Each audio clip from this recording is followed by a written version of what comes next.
Honorable Rachid Igbadansi, bonjour. Bonjour, cher ami journaliste.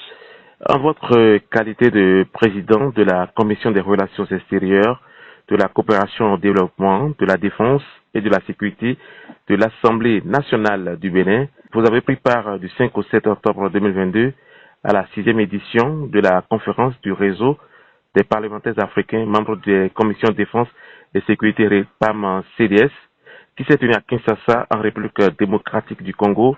Quel était l'intérêt d'une telle rencontre? Merci, cher ami journaliste, de vous intéresser à la dernière conférence du REPAM-CDS. Alors, l'intérêt de cette rencontre à laquelle nous avons dignement représenté le Bénin se trouve dans le thème dont nous avons débattu, nous les députés africains, membres des commissions de défense et de sécurité de nos parlements respectifs et des experts et sachant des questions, de sécurité et stratégique. Je vous rappelle que nous sommes penchés sur la manière d'améliorer concrètement la coopération entre l'Europe et l'Afrique, vue sous l'angle du dialogue sécuritaire Afrique-Europe et à l'ère d'une nouvelle rivalité géopolitique. Aujourd'hui, sans se leurrer et sans se tromper, la sécurité est devenue une préoccupation quasi quotidienne des populations africaines à cause notamment du terrorisme international et des vérités de rébellion qui font craindre une déstabilisation à grande échelle des territoires africains. Le sentiment de vivre dans une espèce d'insécurité permanente anime plusieurs communautés africaines qui aspirent pourtant à une paix durable. Il n'y a pas de paix, encore moins de paix durable pour les peuples qui subissent les attaques terroristes, les incursions des groupes rebelles aux motivations diverses et variées, ou encore victimes de la criminalité transfrontalière. Ceci pour vous dire que notre conférence de Kinshasa, comme les autres qui l'ont procédé, continue à l'instauration d'un climat de sécurité durable en Afrique, à la consolidation de la paix, et dont l'intérêt d'une telle rencontre, c'est le bonheur des peuples africains, car il n'y a pas de bonheur sans la paix.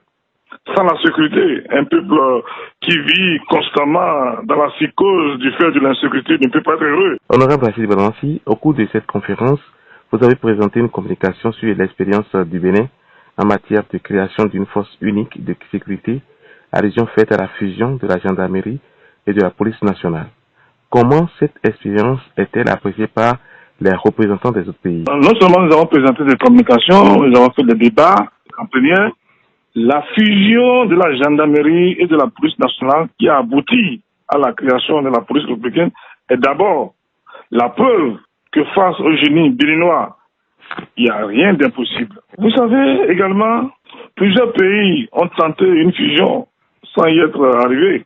Le Bénin, sous le leadership intelligent, éclairé du président Patrice Talon, a fait quelque chose que tout le monde ici et ailleurs croyaient irréalisable.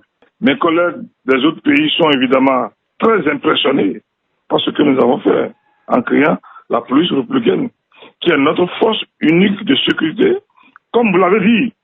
Mais ils sont surtout, séduits par les résultats que nous obtenons sur le plan de la sécurité intérieure depuis l'opérationnalisation de la police républicaine.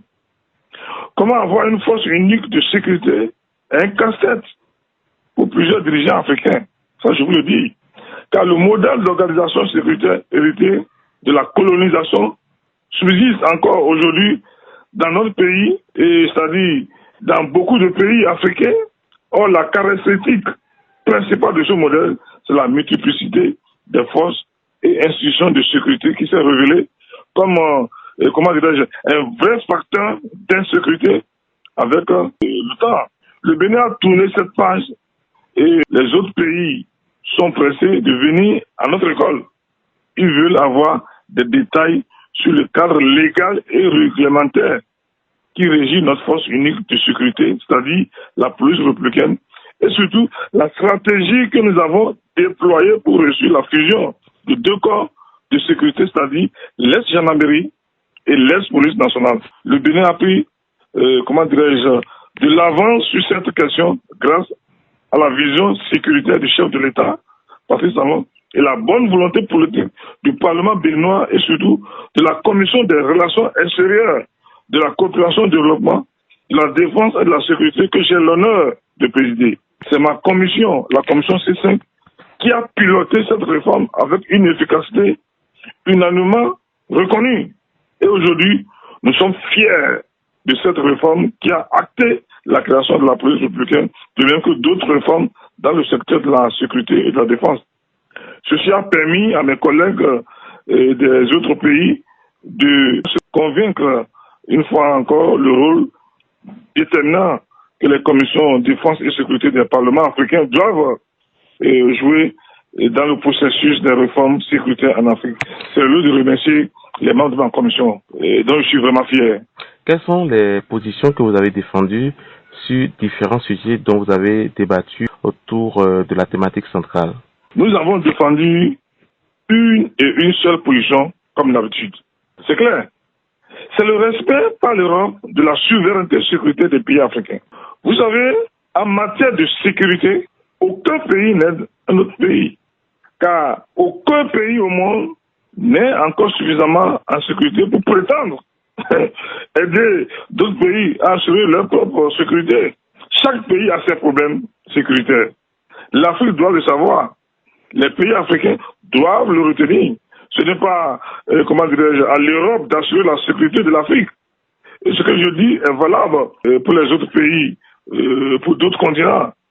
Ce que nous leur demandons, c'est d'alléger pour les pays africains les procédures et protocoles d'acquisition d'armement, sous prétexte que les États africains soient des États faibles. Ils nous privent des armes que les groupes terroristes et rebelles arrivent facilement à acquérir. Les armées régulières de certains pays sont moins équipées que leurs ennemis, qu'ils soient terroristes ou rebelles. Ce n'est pas normal. Le Bénin, mon pays, est un État fort, très fort même. Le Bénin n'est pas un État faible. Pour qu'on nous fasse subir la croix et la bannière avant de nous permettre d'accéder aux armements, aux équipements militaires que nous avons les moyens d'acheter, il faut que cette hypocrisie et mauvaise foi cesse. Nous avons besoin de formation, nos forces de défense et de sécurité, mais pas que de formation. Nous avons besoin aussi de la logistique. S'il veut que nous ayons de la logistique, nous l'aurons. Nous avons besoin de transfert de compétences techniques et technologiques militaires. Nous avons besoin d'une certaine autonomie en matière de production d'armement. Il faut impérativement que l'Afrique dispose de son industrie militaire et son usine d'armement. Même s'ils ne nous aident pas pour ça, c'est aux pays africains de mutualiser leurs richesses, leurs compétences pour activer ce processus d'autonomisation en matière et fabrication des armes. Notre sécurité collective en dépend. C'est la position que nous avons défendue. Oui, honorable Rachid Bamassi, au thème de cette 6e conférence du REPAM-CDS, vous avez été réélu vice-président de ce réseau. Qu'est-ce qui vous a valu, selon vous, le renouvellement de la confiance par vos pairs?